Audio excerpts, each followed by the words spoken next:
Coming up on Locked On Dodgers, the Dodgers lose another series on the road. The pitching is in shambles at the moment. How can they fix it? Can it be fixed?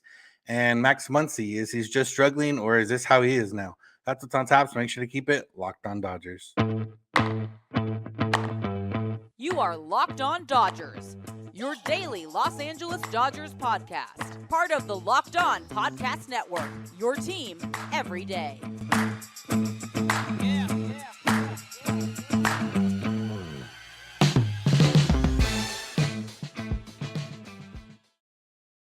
Yo, Dodger fans. Welcome to Locked On Dodgers. We are part of the Locked On Podcast Network, the number one local sports daily podcast network. Locked On, your team every day. This is a daily podcast covering the Los Angeles Dodgers, bringing you the smart fans' perspective on our boys in blue. You can find us wherever you find podcasts and on YouTube simply by searching for Locked On Dodgers. And become an everydayer and make it easy on yourself to become an everydayer by subscribing in each of those places, and you'll get notified directly when our episodes hit. And that's how you can be part of the everyday crew and make it easy on yourself. So thank you for doing that. If you already do so, if you haven't done so already, please do so now. If this is your first time listening or watching, I'm Vince Samperio. I'm usually joined by co-host Jeff Snider, but just me today. And we're both lifelong Dodger fans that have spent time covering the team. We have watched a lot of Dodger games in our life. We have analyzed the Dodgers for a few years now on this here podcast. And we're here to bring you what we think is a smart fans perspective on our boys in blue every weekday morning for around 30 minutes. So that's what I'm here to do today. The Dodgers lost 2 out of 3 in Philadelphia this weekend and have now continued their struggles on the road, have continued their struggles with pitching. And, glad they're coming back home because it's been a struggle out there. The offense hasn't struggled too much. They didn't really struggle much this weekend. They put up enough runs to win the series, but they did not prevent enough runs to win the series. And when you allow more runs than you put up, that doesn't usually help out. The Dodgers are now 37-29. They're now in second place in the NL West by 3.5 games, if I'm not mistaken. So it's only June. I'm not worried about 3.5 games in June. The Dodgers are still, up there, still in the playoff position, all that kind of stuff. So I've seen a lot of kind of doom and gloom on the timeline, and to a certain extent for the Dodgers. And while it doesn't look great now, it is, maybe a little bit exaggerated how bad it's been.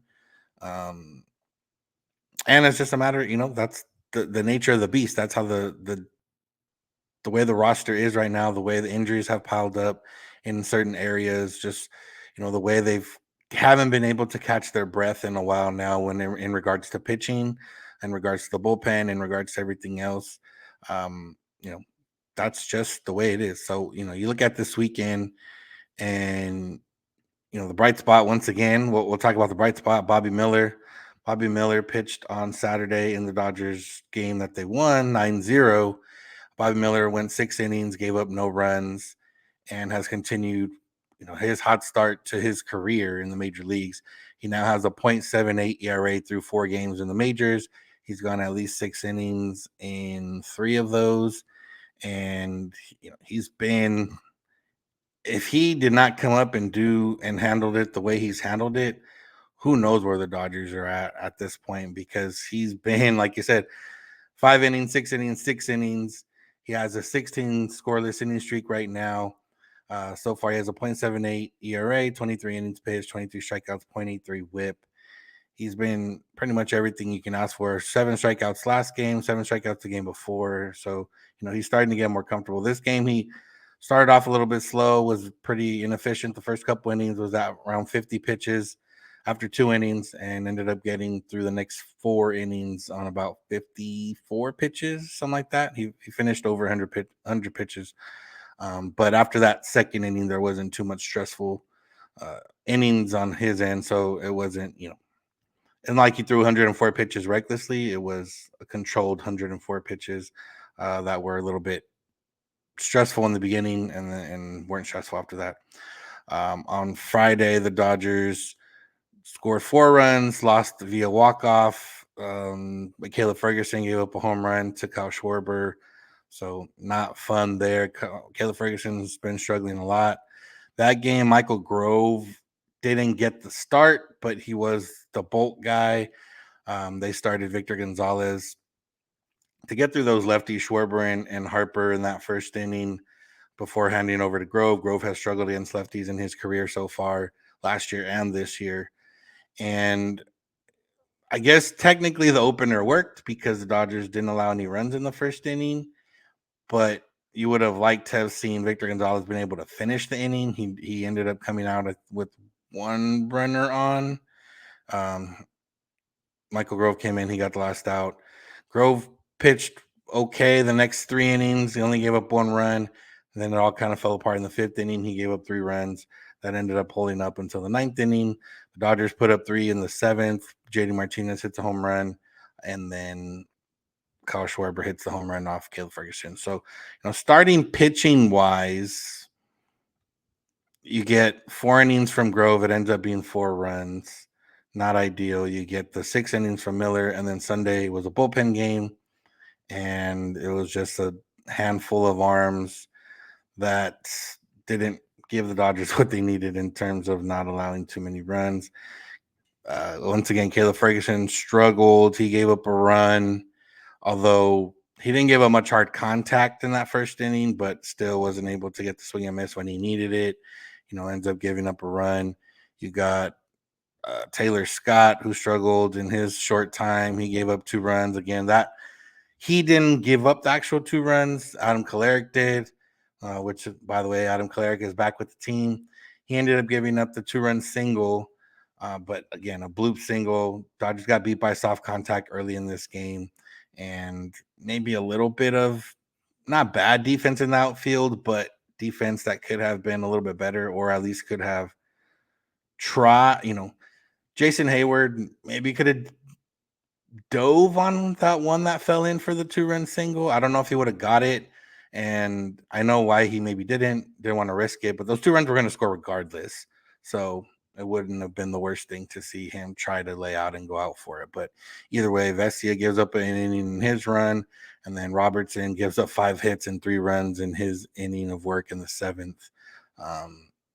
Kind of erasing how great his first time out there was. So Nick Robertson didn't quite work out. So all in all, pitching was a mess. Dodgers, like I said, scored enough runs, 9 runs being the big one on Saturday, 4 runs, 3 runs, 16 runs in 3 games, averaging 5 runs.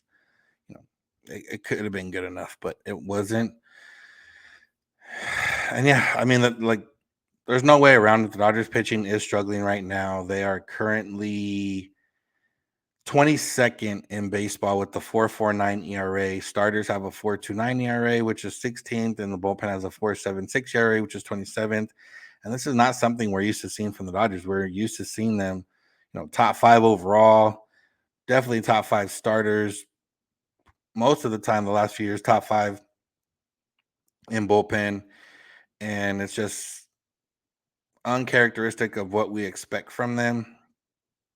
I think the starters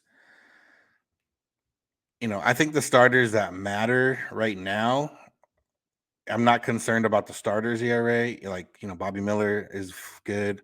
Clayton Kershaw is good. Tony Gonsolin is good, while not as efficient as you might like. Julio, who suffered a setback, was supposed to start on Sunday, didn't. Now he's going to have to throw a couple bullpen sessions this week and then head out to a rehab assignment if all goes well there. So we might not see him for at least a couple more weeks, maybe toward the end of June, which we'll get into in the next segment of what the Dodgers can do. But Julio's ERA was, over 4, but hopefully he comes back. He's healthy and he'll be, fine. And then you got Michael Grove, who has had some struggles. You have Noah Syndergaard, who has an ERA over 7. I'm not as concerned starters right now. A little bit concerning about the relievers for the simple fact that kept them consistency. So we're going to look at the pitching stuff as a whole, a little bit of focus on the bullpen. What can the Dodgers do? Can it improve? Can it get better? Or is this just a nature of the roster at the moment and they're going to have to wait till some deals get made? So that's what's on tap. So make sure to keep it locked on Dodgers. Today's episode is brought to you by eBay Motors. For a championship team, it's all about making sure every player is a perfect fit. It's the same when it comes to your vehicle.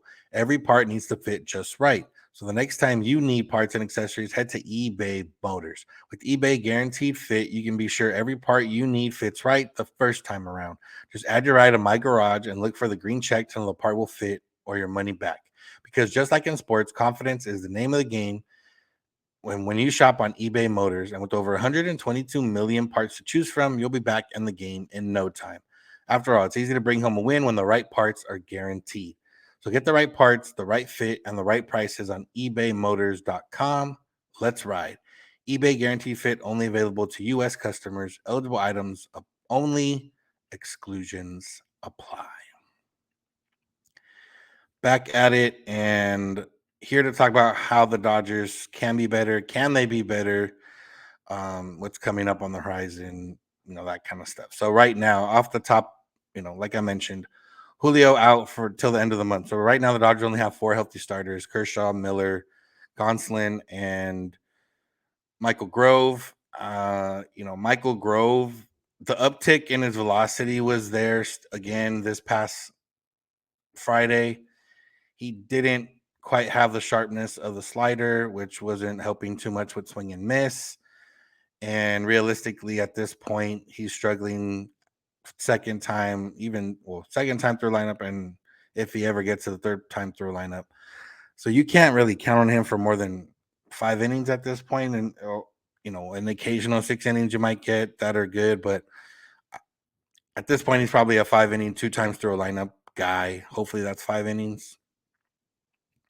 So knowing that, you know that you have that there.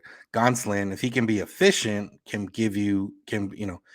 Gonsolin, Kershaw, Bobby Miller can give you 6 innings every time out, with Gonsolin being the guy that struggles a little bit with efficiency. Miller so far has been able to give 6 innings 3 of the 4 times. So, regardless of how inefficient he is sometimes in innings, he's been able to deliver when the Dodgers have needed. So, but there's no other real starters down.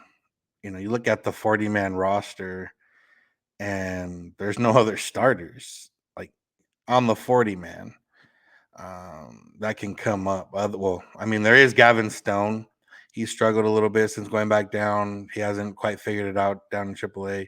If they need him to come up, he can come up and provide some innings, but they haven't been good innings so far in the majors or in the minors.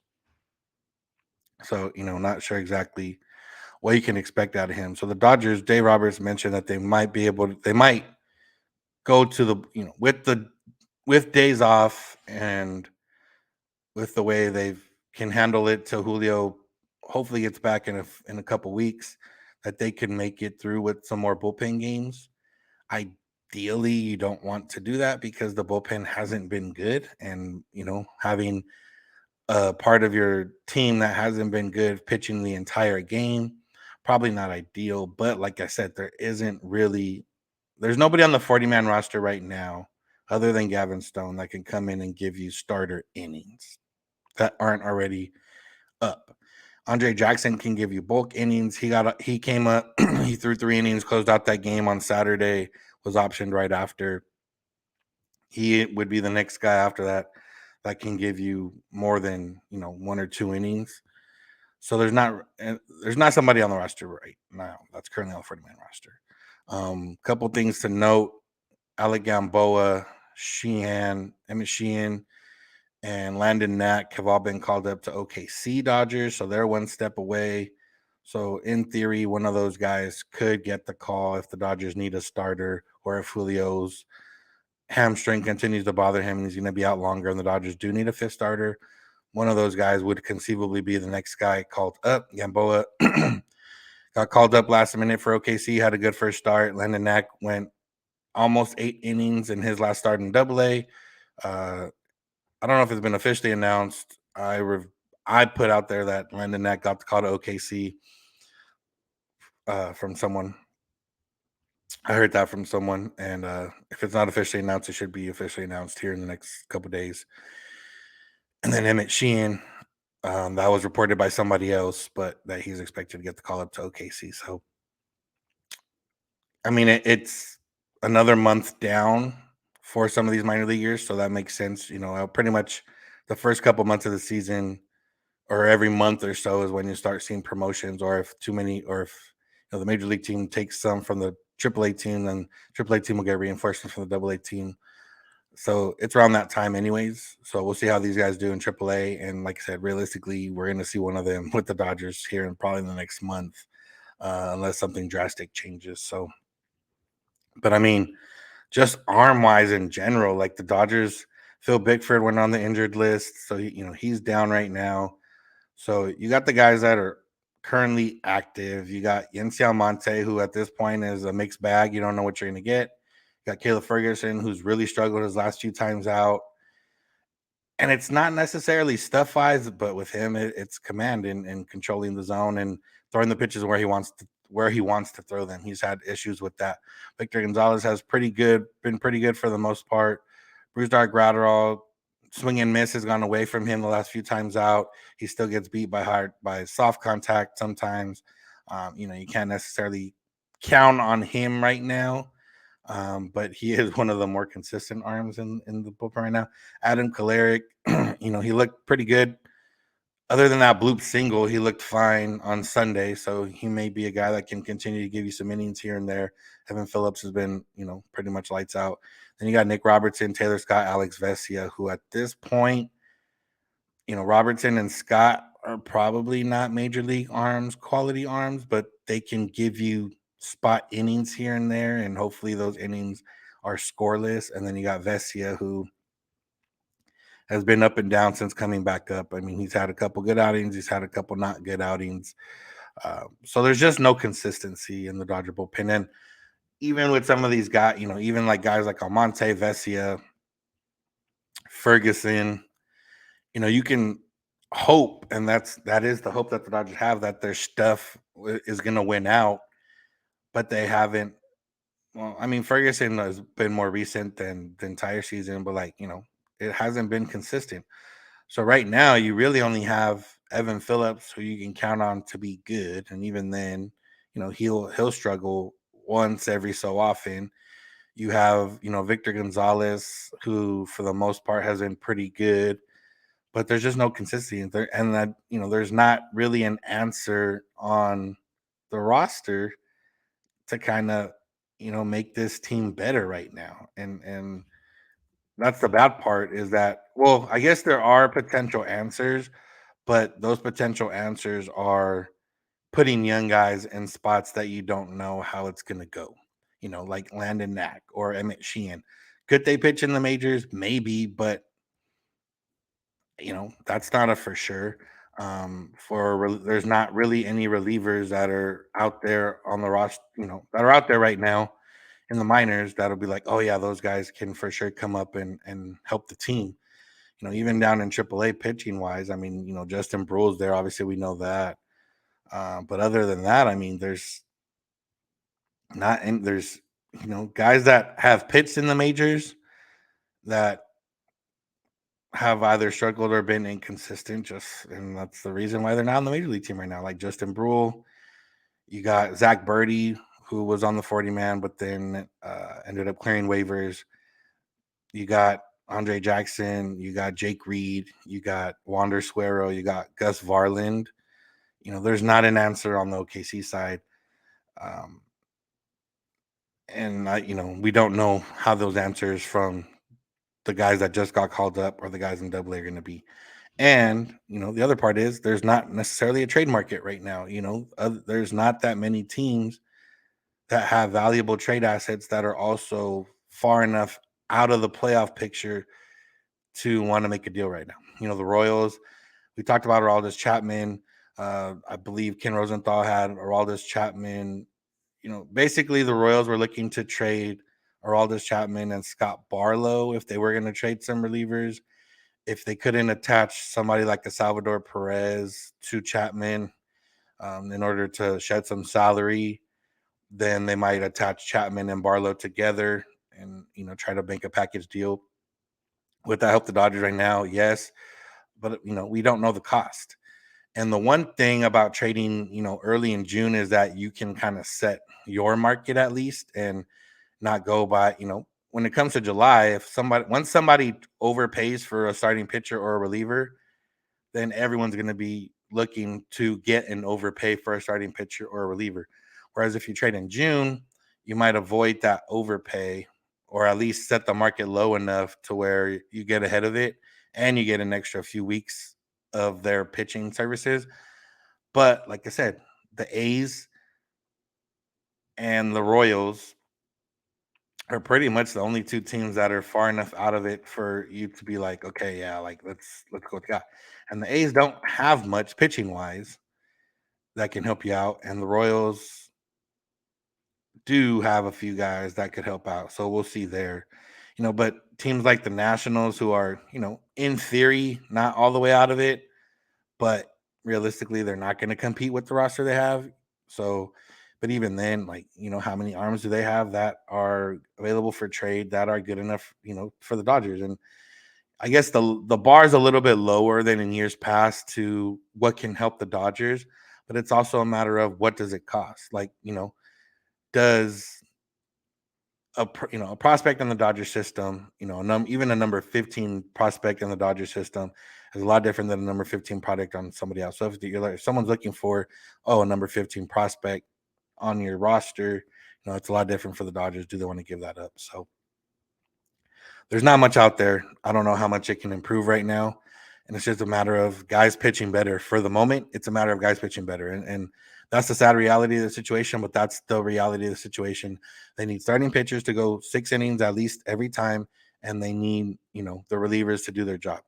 And if they can do that, they can get by with what they have right now, but it's not an ideal situation. So another thing, not an ideal situation right now, Max Muncy at the plate. We'll get into that. But real quick, thank you for making Locked On Dodgers your first listen of the day every day. And make sure to check us out. Make sure to subscribe wherever you get podcasts and on YouTube. Make sure to become an everydayer.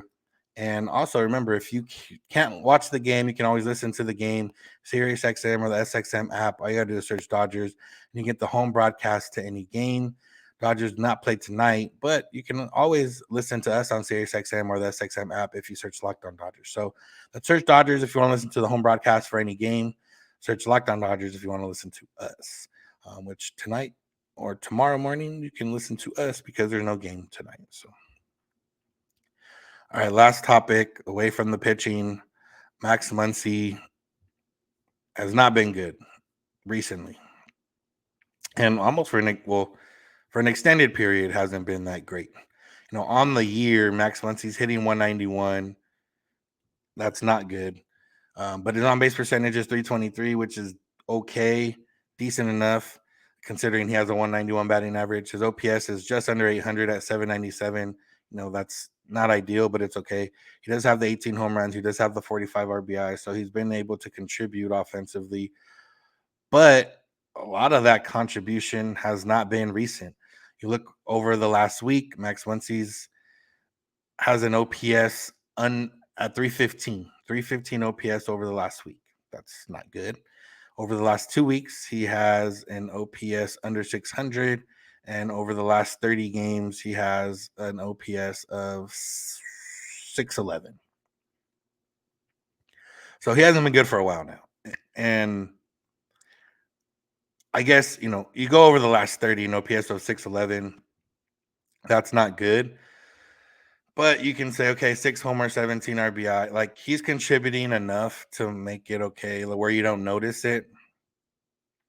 But then with the last 15 games being so bad and the last 7 games even being worse than that, now you're starting to notice it. And, I don't know. He went back to the little step back early on. It seemed to get him right. He caught fire. He was, tied for the league lead in home runs at one point, and actually took over the league lead in home runs at one point when he caught fire. And then he's really cooled off since then. And, the fact is he's not contributing. If he's not contributing with home runs or with the power, then he's not contributing really other than walks, which are fine, but not even then. He hasn't been walking a lot recently. He has an on base percentage of 254 over the last 30 games. 14 walks and 112 at bats. That's, or, well, I don't have plate appearances, but yeah, I mean, that's not great. A 254 on base is not great. And when you look at him hitting, he's missing a lot of mistakes. And I think that's the most telling thing of, his swing not being right.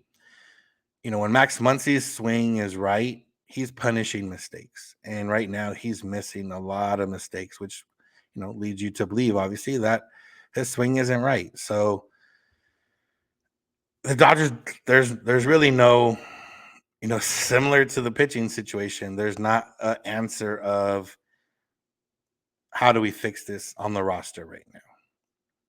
There's ways they can get around it, but it's kind of just moving guys that also are struggling around to hope that they struggle less than Max Muncy does. Like, in theory, you could play Chris Taylor more at third base or Miguel Rojas, however you want to feel, but like those guys aren't hitting the cover off the ball. They're not necessarily a for sure upgrade over Muncy, maybe on any given night, yeah, but not consistently like over the course of a few weeks. You could give Johnny DeLuca more of at bats in the outfield, which opens up Chris Taylor. But like I said, at that point, you're moving around guys that you're in hopes of them being better. It's not a guaranteed game. Now with DeLuca, we don't necessarily know what they have. He could be good, he could be not. He's not getting, he's gotten a couple starts here against lefties. He's not going to get any starts against righties right now. I guess he could. James Outman's struggling. They could start him in center field against right-handed pitching if they feel like Outman's not going to give them what they need. But Hayward and Peralta are playing well enough to where, I wouldn't give DeLuca a start over them against a right-handed pitcher at the moment, but they could do it for Outman.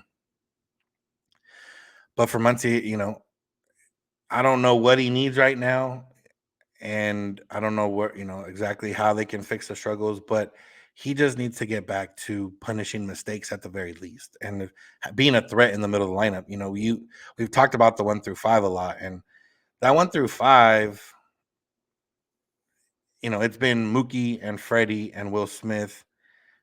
And then Max Muncy had that hot stretch in April, and then JD Martinez has been hot since May 12th, so about a month now. But Muncy hasn't been right for about a month now. And, it's to the point where if Martinez continues to stay hot and Muncy continues to struggle, like you have to consider moving them, switching them in the lineup and, putting Max behind them. And you can't really say like, oh, then JD will lose protection because, like, JD's had a random group of people behind him in that 6 hole. And he's still been able to hit. So I don't think, switching him and Max, getting JD, a few more at bats here and there throughout the course of the season, moving up one spot in the lineup, I think it's worth it at this point because I don't know what Max Muncy, can give you right now. And he's not hitting mistakes and he's not hitting for power and he's not getting on base as often.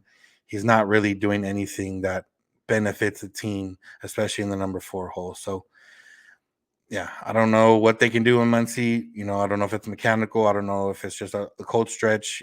He's been streaky, but for the most part, he's been pretty consistent in that streakiness, at least with getting on base. Right now, he's not getting on base and not hitting for power. He's just not hitting at all and not getting on base. So it's not ideal. So, like I said, there's right now, it's a tough go for the Dodgers in terms of they don't have the assets to fill some of these spots that are hurting. They isn't necessarily a trade market right now to go out and improve some of these things that are hurting. So they need guys to just play better. They need Max Muncy to play better. They need the relievers to pitch better. And right now, that's just the situation. That's the reality. And they can, And the Dodgers, they're still 37-29. They're still, they don't play well on the road. They've been playing well at home. We'll see how this week goes. This will be, probably the most short staff they'll be pitching wise, where they're coming back at home. So we'll just have to wait and see. So that's going to do it for today's episode. Thank you all for listening. Thank you for making Locked On Dodgers your first listen of the day every day. Make sure to subscribe wherever you get podcasts and on YouTube to become an everydayer by listening every single weekday morning when we're here for you. You can listen to the Dodgers home broadcast on SiriusXM or the SXM app. If you search Dodgers, you can also listen to Locked On Dodgers on SiriusXM or the SXM app if you search Locked On Dodgers. You can find us on Twitter and Instagram at Locked On Dodgers. You can find Jeff on Twitter at Snider. I'm at Vincent91. DMs are open on all of the accounts. No game tonight means mailbag episode. So if you have any mailbag questions, get those submitted. You can find us on social media. You can get a hold of us via email, lockedondodgers@gmail.com, or via voicemail text at 323-863-5625. We're here every weekday morning, and we hope you'll be with us. When you get in your car, if you're at home, text my device play podcast, Locked On Dodgers. And remember, you don't have to agree. You just have to listen. Have a good one.